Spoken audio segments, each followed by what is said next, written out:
Welcome for Project Ukraine, where we make videos about the history of Ukraine and the current situations going on right now. This video we talk about Nestor Makhno, the liberator of Ukraine, who gave Ukraine their independence for the first time, and how his approach to society not only was better than the approach of the Soviet Union had did, but it is by far the most effective way how people should run their own government, based on the principles of anarchist communism. We gotta read from an article from the Anarchist FAQ of the section of the Russian Revolution. More specifically, because this is a video about Ukraine, we gotta talk about the Ukrainian Free Territory, the anarchist communist society established by Nestor Makhno. Why does the Makhnovist movement show there is an alternative to Bolshevism? Like I said, to go into the situation right now with the war or the Russian invasion of Ukraine, which shows you how the Ukrainian people since the very beginning want to be self-determined based on the principles of anarchism. The key Leninist defense of the action of the Bolsheviks in Russian Revolution is that they have no other choice. Complaints against the Bolshevik attack on the gains of the revolution and the pro-revolutionary left in Russia are met with the mantra involving the White Terror, primitive state of Russia, and the reactionary peasantry, the invading imperialist armies, although the actual number can and does vary depending on who you're talking to, and other such forces of nature, which are to believe could only be met by centralized authoritarian regime that will flinch at nothing in order to survive. However, this is not the case. This is for three reasons. First, there is a slight problem that many of the attacks of the revolution, disbanding Soviets, undermining the factory communing, repressing socialists and anarchists, and so on, started before the start of the Civil War. As such, it's difficult to blame the degeneration of the revolution on an event that which had yet to happen.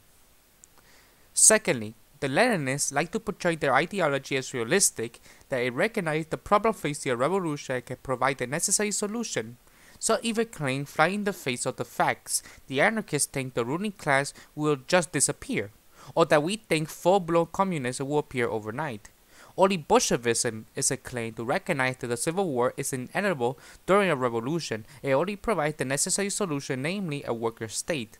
Lenin himself argued, and I quote from the book Will the Bolshevik Maintain Power, page 81.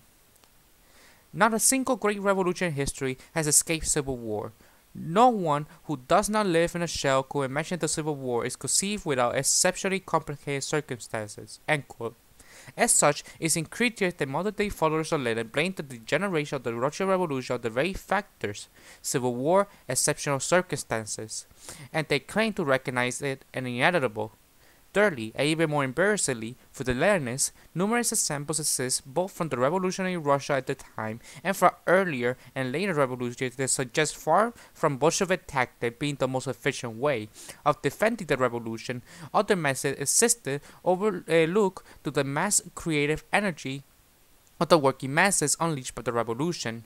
Because a common myth, the Bolsheviks never practiced vanguardist democratic centralism. They had to use anarchist tactics of small decentralized affinity groups to keep up with the rest of the revolution, because revolution by practice at the time in Russia was an anarchist revolution. It was until after the revolution when the Bolsheviks became opportunity and took power to establish a hierarchical society. During the Russian Revolution, the biggest example of this found in southeastern Ukraine. For much of the Civil War, this area operated without centralized state apparatus of the Bolshevik type and was instead based on the anarchist ideas of free Soviets. There, the insurgents raised the black flag of anarchism and set forth on the anti-authoritarian role of the free organization of the workers. The space in which that happened was created by the partisan force that instead of using the efficiency of execution and desertion, Tsarist officers appoint over the rank and file soldier wishes and slowly so loved by the Bolsheviks, instead operated as a volunteer army with elected officers and voluntary discipline. This movement was the Makhnovist, named after its leader, the Ukrainian anarchist Nestor Makhno. The black flag which floated over the lead weapon of the insurgent army was inscribed with the slogan, "Liberty or Death," and the land to the peasants, the factories to the workers.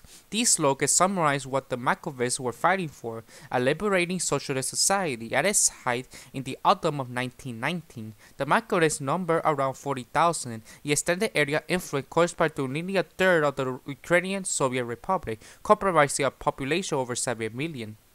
It is that explains the importance of the Makhnovich. As historian Christopher Reed noted in his book From Tsars to Soviets, the Bolsheviks may claim to legitimacy rest on the argument that they were the only one capable of preventing a similar disaster, counter-revolution, for the workers and peasants of Russia, and their harsh methods were necessary in the face of a ruthless, unrelenting enemy. However, Reed argues that the Makhnov movement in Ukraine suggests there was more than one way to fight against the counter-revolution. This is why the Makhnovist movement is so important, why it showed there was, and it is, an alternative to Bolshevism and Marxism in general. And we have a mass movement operating in the same exceptional circumstances as the Bolshevik, which did not implement the same policies. Indeed, rather than suppress Soviets, workplace, and military democracy in favor of centralized top-down party power and modify the political line to justify the implementation of party dictatorship, the Makhnovists did all they could be implemented and encourage worker-class self-government. As such, it is difficult to blame the development of the Bolshevik policy towards state capitalist and party dictatorship directions of the problems caused during the revolution, when the Makhnovists, saving similar conditions, they all could do to protect working class autonomy and freedom.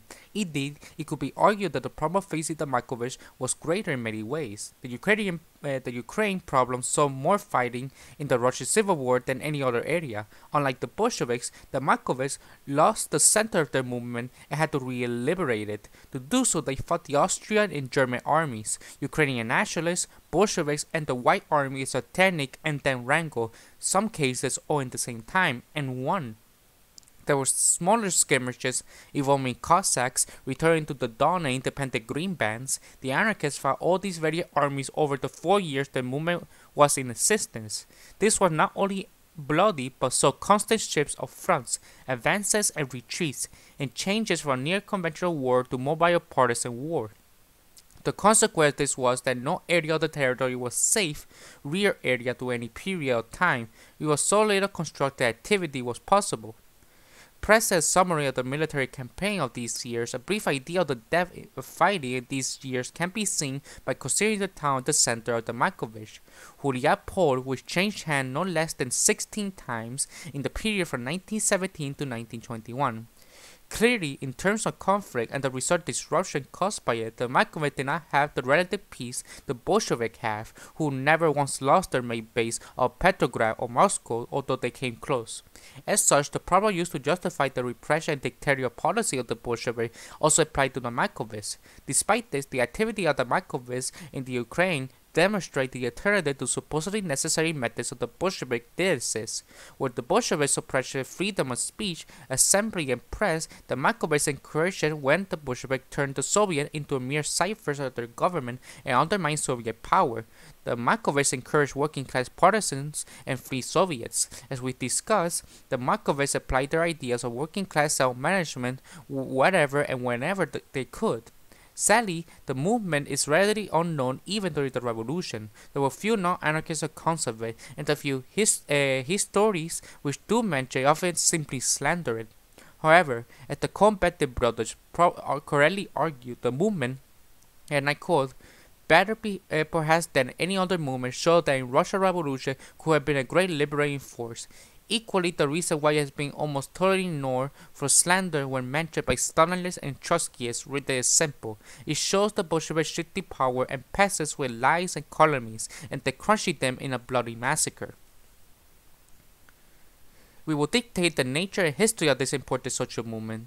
As we will prove, the Makhnovshchina was a true popular movement of peasants and workers, and an essential goal was to establish the freedom of workers by means of revolutionary self-activity on the part of the masses. They achieved this goal in extremely difficult circumstances and resisted all attempts to limit freedom of the working class, no matter where it came from, as Makhno himself was noted, and I quote, "Our practice in Ukraine showed clearly that the peasant problem had been a different solution for those imposed by Bolshevism. If our experience had spread to the rest of Russia, a pernicious division between country and city could not have been created, years of famine would have been avoided, and useless struggle between peasant workers. What is more important, the revolution would have grown and developed along very different lines. And we are aware that all fighters and workers. The Popular Assembly made the decision in the military like it was the work community, composed of delegates of all the guerrilla detachments which acted. To sum up, everyone took part in the collective work to prevent birth of the managing class which could monopolize power, and we were successful because we had succeeded and gave lie to Bolshevik bureaucratic practice. Trotsky betrayed the treaty between Ukraine and Bolshevik authority, sent the Red Army to fight us. Bolsheviks triumphed militarily over the Ukrainian Cossacks, but between the Ukraine and the Bolshevik authority, sent the Red Army to fight. But the revolutionary history will claim us one day and condemn the victors as counter-revolutionary grave diggers of the Russian Revolution.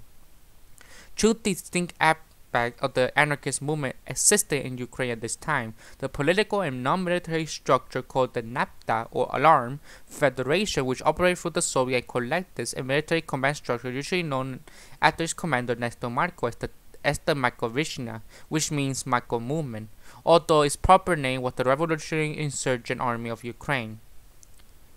Although the Makhnovshchina would be the main focus. For more information on the Makhnovshchina, consult the following books and anarchist accounts of the movement can be found by the books like The History of the Makhnovist Movement, The Honor Revolution, Nestor Makhno in the Russian Revolution, The Anarchists of Nestor Makhno 1918 to 1921, Anarchists in the Cossack, The Russian Anarchists, the Anarchists in the Russian Revolution, No Gods, No Masters, etc. I will put in the description.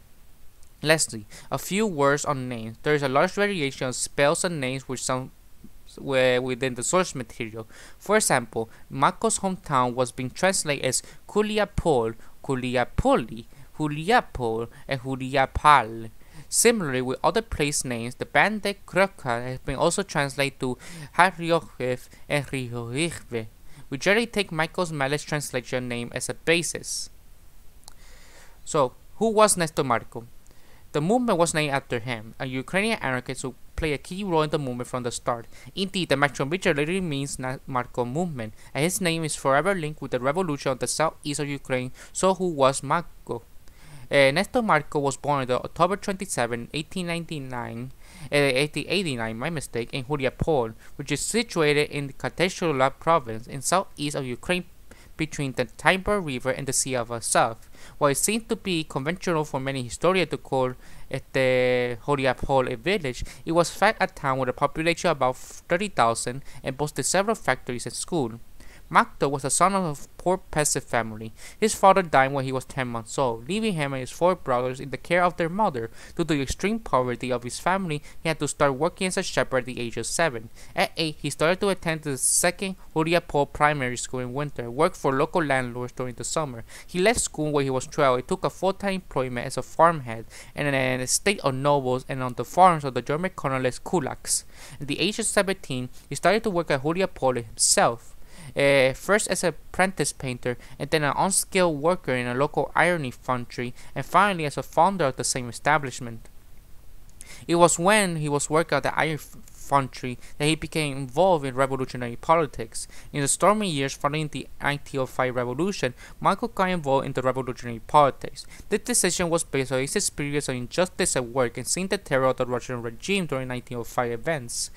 In Huliapol, there had been no serious disorder, yet the regime sent a detachment of mounted police for suppressed gathering and meeting in the town, terrorizing the population by whipping those caught in the streets and beating prisoners with rifle butts. In 1906, Makhno decided to join the anarchist group in Huliapol, which had been formed the previous year and consists mainly of sons of poor peasants.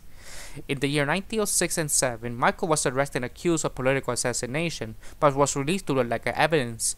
In 1908, due to the denunciations of police spy within the anarchist group, he was arrested, put in jail. In March 1910, Makhno and 13 others were tried by a military court and sentenced to death by hanging. Due to his youth and effort of his mother, and death penalty was commuted by life imprisonment with hard labor. He served his time at the Putrek prison in Moscow, resisting the prison authorities by every means available to him. to his resistance, he spent much of his time in chains or in damp and freezing confinement. This experience ensured that Makhno developed intense hatred of prisons. Later during the revolution, his first act was entering a town or city to release all prisoners and destroy the prisons. It was during his time in Pukret that Makhno met Peter Ashevnov, a fellow anarchist prisoner, later activist and historian of the Makhnovist movement.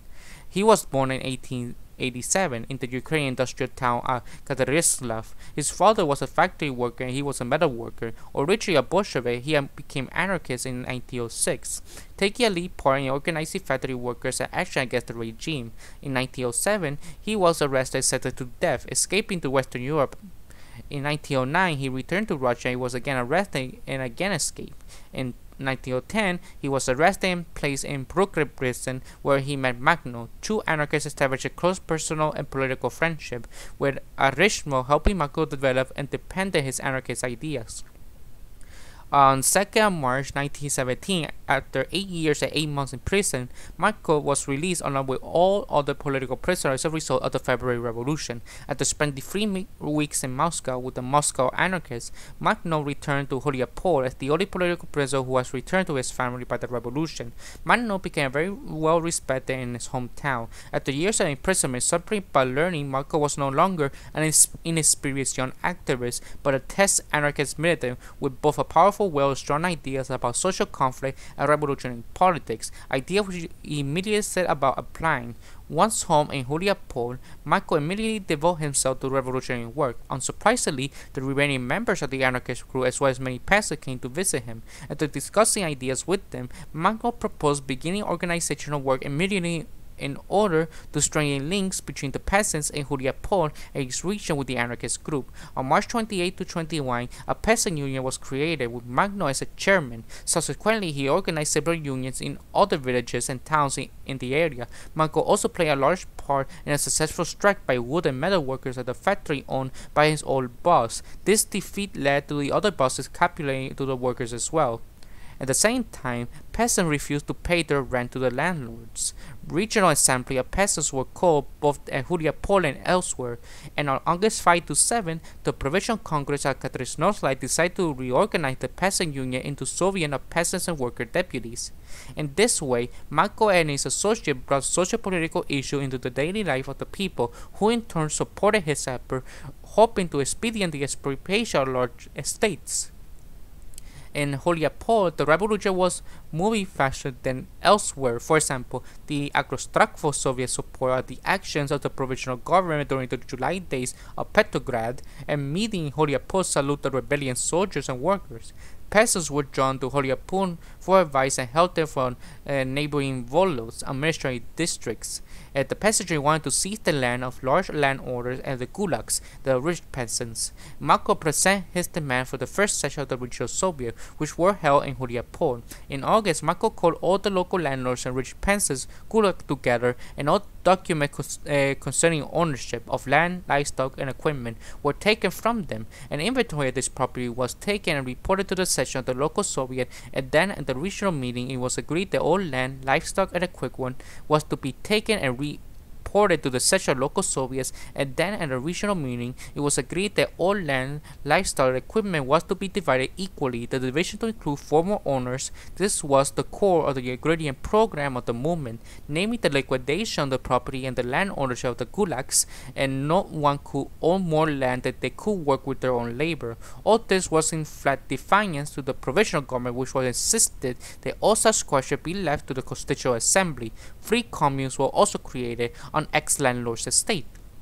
Unsurprisingly, the implementation of this decision was delayed because of the opposition of the landlords and gulags, who organized themselves and appealed to the provisional authorities. When General Komilno had tried to march on Petrograd and take power, the Huliapol Soviet took the initiative and formed a local committee for the salvation of the revolution, headed by Makhno.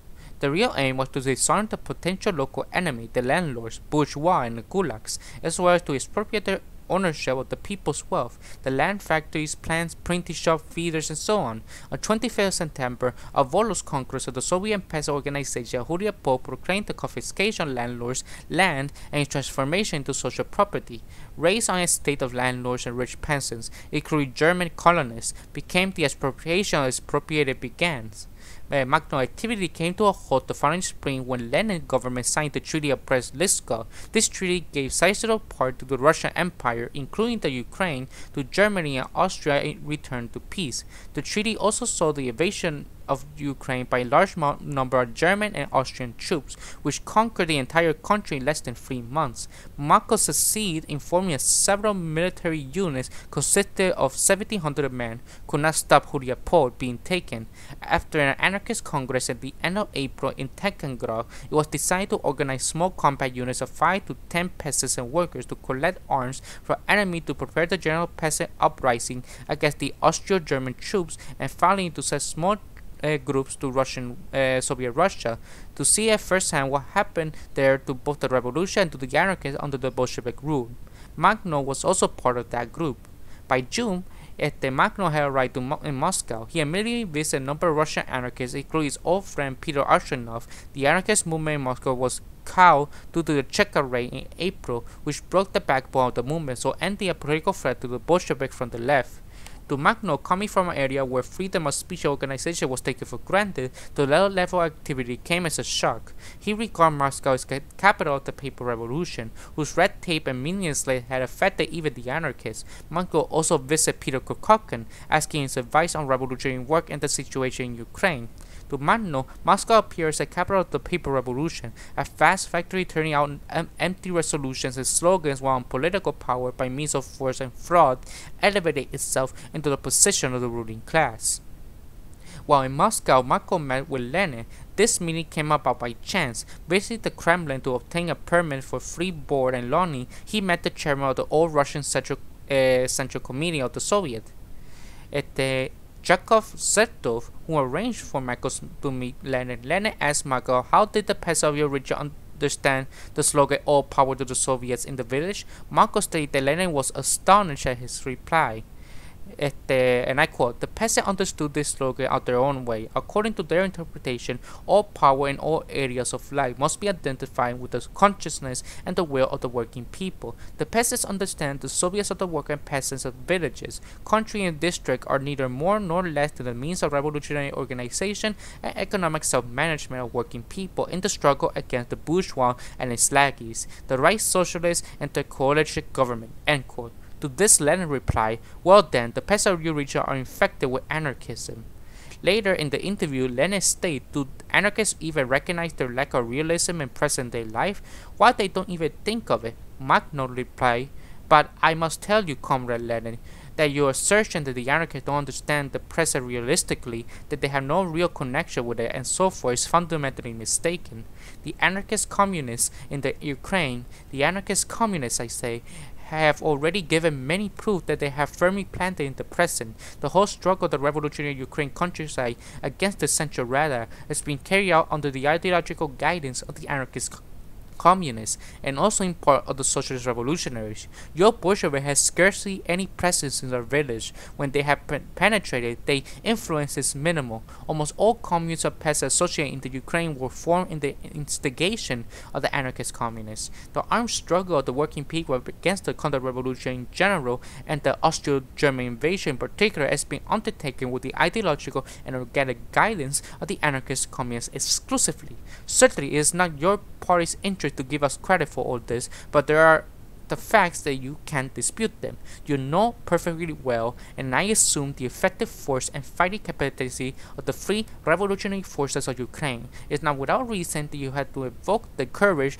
which they have heroically defended the common revolutionary conquest among them. At least one half have fought under the anarchist banner, and this shows how mistaken you are, Comrade Lenin. And allegedly we are the anarchist communists don't have our feet on the ground, that our attitude towards the peasant is deplorable, that we are too fond of dreaming about the future. When I say to you in the course of this interview cannot be questioned because this is the truth, that the account which I have made to you contradicts the conclusion of your experience about us.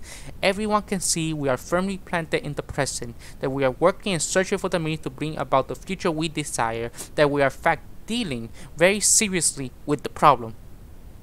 And Lenin replied, perhaps I am mistaken. Damn. The Bolsheviks helped Marko in return to Ukraine. The trip was accomplished with a great difficulty. Once Marko was almost killed, he was arrested in Austro-German troops and was carrying liberating pamphlets at the time. A Jewish inhabitant of Mariupol, who had known Marko for some time, succeeded in saving him by paying a consideration sum of money for his liberation. Once again, in Mariupol, he started to organize a resistance to occupying forces of the Austro-Germans and their puppet regime led by Hetman Skirda. With the resistance of Marko movement can be said to have risen. From July 18 to August July 1918 to August 1921, Marko led struggle for the working class free against all oppressions, whether Bolshevik, white, or nationalist. During the course of this struggle, he proved himself to be a guerrilla leader of quite understanding ability. The military history of this movement is discussed, while other aspects of the movement are discussed in other sections. After the defeat of the Makhnovist movement in 1921, Makhno was exiled in Western Europe. In 1925, he ended up in Paris, where he lived for the rest of his life. While there, he remained active in the anarchist movement, with the pen replacing the saber, to use Allah's colorful expression. Makhno contributed articles to various anarchist journals, in particular to Delo Truda, an anarchist communist paper started in Paris by Peter Ustinov, who also published the book The Struggle Against the State and other essays. He remained active in the anarchist movement to the end. In Paris, Makhno met famous Spanish anarchists Buenaventura Durruti and Francisco Ascaso in 1927. He argued that in Spain, conditions for a revolution with a strong organized content are better than in Russia, because not only was there a proletarian peasantry with a revolutionary tradition whose politics maturity is shown in its reactions, the Spanish anarchists had a sense of organization which is lacking in Russia. Its organization will assure the success in depth of all revolutions. Makhno encountered the activities of Mariupol, anarchist groups, and even the revolution in Ukraine. And I quote, our agrarian commune was at least under economic and policy vital central to our social system. These communities were not based on individual egoism, but rest on the prism of communal, local, and regional solidarity. In the same way, the members of the community felt solidarity among themselves. The community were friendly by each other. It said against our system that Ukraine, that it was able to last because it was based only on the peasant foundation. It isn't true.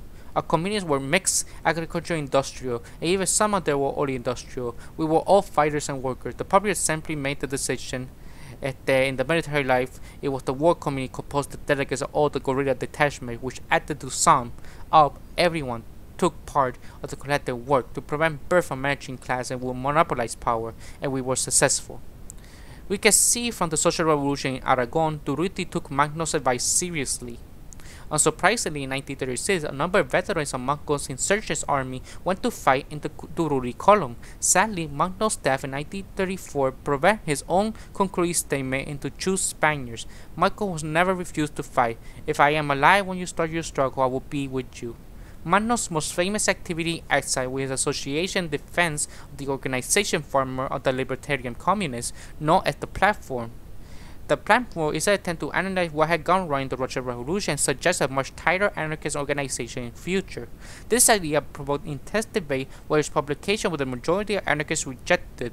For Makhno discussion with Malatesta on the issue of the anarchist revolution. This delegate often resulted in bitter polemics and left Makhno somewhat isolated, and some of his friends like Volny opposed platformism. However, he remained an anarchist to his death in 1934. Makhno died on the morning of July 25th. It was cremated 3 days later, and his ashes placed in an urn with Pierre Lescun, the cemetery of the Paris Commune. 500 Russians, French, Spanish, and Italian comrades attended to the funeral, which the French anarchists Bernard and Vollier spoke. Vollier used the accusation to refute Bolshevik allegations on anti-Semitism. Makhno's wife, Helena, was too overcome to speak, so ended the life of one great fighter for working class freedom. Little wonder Durruti's words to Makhno, and I quote from Durruti himself, "We have come to salute you, the symbol of all those revolutionaries who struggle for the realization of the anarchist ideas in Russia. We also come to pay our respect with the rich experience of the Ukraine." Long live Marco, long live the revolution, and I hope there will be a future anarchist revolution in Ukraine.